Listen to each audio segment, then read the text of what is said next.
नमस्कार दोस्तों।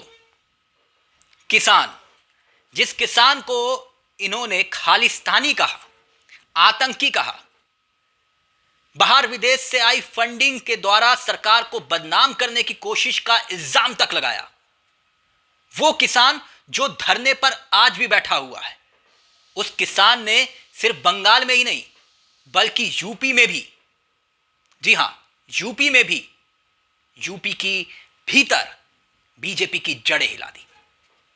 वो कैसे, वो मैं आपको आगे बताऊंगा, लेकिन मसला पश्चिम बंगाल का है। तो आंकड़ों के तहत पूरी की पूरी कहानी को मैं आपको बताऊंगा कि किसानों ने कैसे कैसे बीजेपी को हिलाकर रखा हुआ है। जिस आंदोलन को बदनाम करने के लिए दिन रात एक किया, वो आंदोलन आज भी जारी है। उसके आंकड़े और उसका असर धरातल पर है क्या, वो मैं आपको बताऊं, लेकिन उससे पहले मेरा एक सवाल है। सवाल यह कि जिस पश्चिम बंगाल में हिंसा को लेकर, हिंसा बेहद निंदनीय है, लेकिन जिस हिंसा को लेकर बीजेपी के नेताओं ने पूरे देश में धरना दिया, आक्रोश जताया और बताया कि राष्ट्रपति शासन लगा दिया जाए, मेरा एक सवाल यह है कि उस देश के भीतर जब 2 लाख से ज्यादा लोग कोरोना में मौत के गाल में समा गए और दुष्प्रबंधन की वजह से, ऑक्सीजन की किल्लत की वजह से तमाम अस्पतालों में लोग मर रहे हैं, उस व्यवस्था को लेकर किस बीजेपी नेता ने धरना दिया? हिंसा निंदनीय है और दीदी को पैगाम यह कि आप दीदी हैं, दादा मत बनिए। लेकिन बीजेपी के किस नेता ने धरना दिया कि देश में यह जो दुष्प्रबंधन चल रहा है उसकी जिम्मेदारी कौन लेगा? किसी नेता ने धरना दिया? किसी ने रोया, संवेदना व्यक्त की? जो ऑक्सीजन की किल्लत की वजह से लोग मरे अस्पतालों में, उनके घर कौन बीजेपी नेता गया? कोई नहीं। खैर, अब मैं किसानों की ताकत का जिक्र आपसे कर रहा था, तो उसका आकलन करते हैं। आकलन कैसे करते हैं? अब समझिए कि यूपी में बीजेपी के लिए यह खतरे की घंटी बज कैसे रही है और क्यों बीजेपी इतनी बेचैन हो रही है। उसके पीछे पंचायत चुनाव में आए नतीजों की झांकी है, जिसने 2022 से पहले संकेत दे दिया कि सुधर जाइए वरना फिर दिक्कत होगी। और वो दिक्कत अयोध्या में भी होगी, वाराणसी में भी होगी, मथुरा में भी होगी। कैसे? अब मैं आपकी टीवी स्क्रीन पर कुछ आंकड़े रखता हूं। पंचायत चुनाव के नतीजे। सबसे पहले कुल जिला पंचायत की सीटें कितनी है? 3050। सपा समर्थित जो कैंडिडेट जीते हैं उसका आंकड़ा देखिए, 747, 747। बीजेपी समर्थित जीते कैंडिडेट कितने हैं? 690। बीएसपी के जो समर्थित जीते हुए कैंडिडेट्स कितने हैं? 381। और कांग्रेस के 76, 76। और निर्दलीय गए 1156। यानी संकेत बिल्कुल साफ है कि सपा ने पंचायत चुनाव में जीत हासिल की। इस पर चर्चा नहीं हो रही है। अब आगे आंकड़ा देखिए, मैंने जिसका जिक्र किया, अब समझिएगा। जिस राम मंदिर के एजेंडे को लेकर बीजेपी 2022 में जीत की उम्मीद पाले हुए है, उस अयोध्या का जिक्र। अयोध्या जिसने बीजेपी को अर्श फर्श से लेकर अर्श तक पहुंचाया, अर्श तक, और जिसने पहुंचाया वो आज कहां है, वो अपने आप में सवाल है। लाल कृष्ण आडवाणी जी। आगे बढ़ते हैं। अयोध्या का आंकड़ा देखिए, पंचायत सीटें हैं यहां पर 40 और सपा समर्थित कैंडिडेट कितने जीते? 24। बीजेपी समर्थित कैंडिडेट जीते 6। और वाराणसी का नतीजा देखिए, पंचायत सीटें हैं 40, सपा ने जीती 14 और बीजेपी ने जीती महज 8 सीटें। जी हां, यह वाराणसी है, वो वाराणसी और अयोध्या जहां हिंदुत्व के एजेंडे के सहारे आगे बढ़ा जा रहा है। अब आप कहेंगे कि हिंदुत्व के एजेंडे के सहारे कहानी है कहां, जहां पर यह पता चले कि किसानों ने चोट पहुंचाई वोट के जरिए। अयोध्या, वाराणसी, मथुरा और साथ ही साथ पश्चिमी उत्तर प्रदेश। पश्चिमी उत्तर प्रदेश वो क्षेत्र जहां बीजेपी ध्रुवीकरण के सहारे चुनाव जीतती आई है 2014 के बाद से। और वही ध्रुवीकरण आज नहीं चला, क्योंकि यहां किसान आंदोलन की ताकत का एहसास हुआ। पश्चिमी उत्तर प्रदेश में भी बीजेपी को झटका लगा।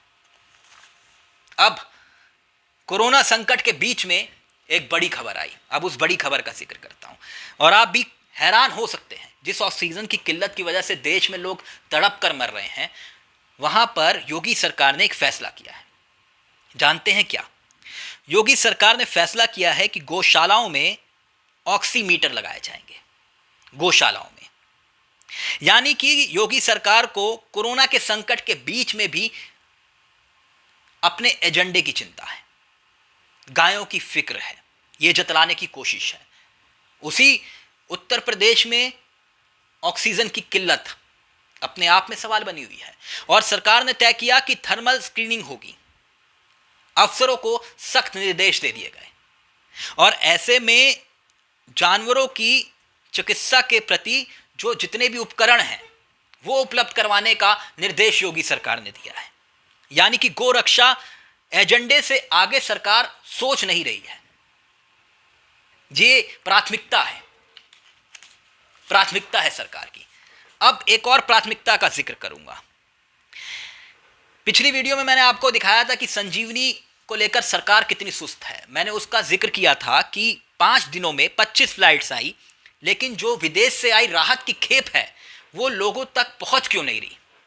अब सरकार दावा कर रही है कि हम पहुंचा रहे हैं, लेकिन 25 दिनों में जो फ्लाइट्स आने का सिलसिला शुरू हुआ, उस पर सरकार की गंभीरता का अंदाजा मैं आपको दिखाता हूं।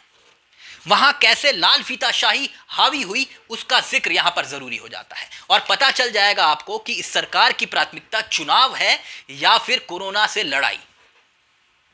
ये अब आप आंकड़ा देखिए, क्योंकि लाल फीताशाही कैसे आड़े आई। बाहर का सामान जितना भी आता है तो वो रेड क्रॉस के माध्यम से देश के भीतर लोगों तक पहुंचाया जाता है।